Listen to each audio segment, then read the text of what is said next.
I'm Mike. This is my wife, Heather.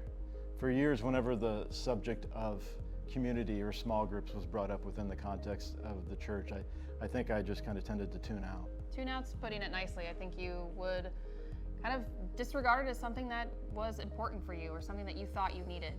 And we can stand here today and just share the profound impact that community and small group has had in our lives, in our marriage, in our walk with the Lord. And if we could go back and tell that guy a couple years ago that he'd be a part of not one, but 2 small groups weekly that he can't wait to get to, no way he'd believe it.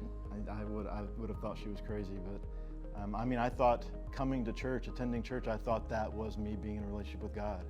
I had no context for really what relationship with God was. So flash forward to years later when we're starting a family, and we knew we wanted to put our girls in the Awana program, and so we brought them and put them in that, and then we would come on Sundays, and I thought that was me reestablishing my relationship with God. I was attending, And we often attended because the girls wanted to come.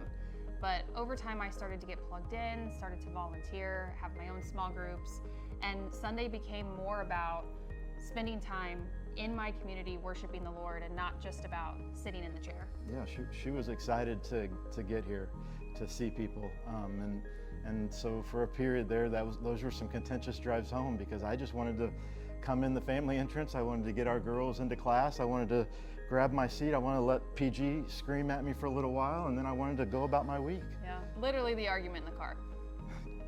But the thing is that God designed the church with community in mind.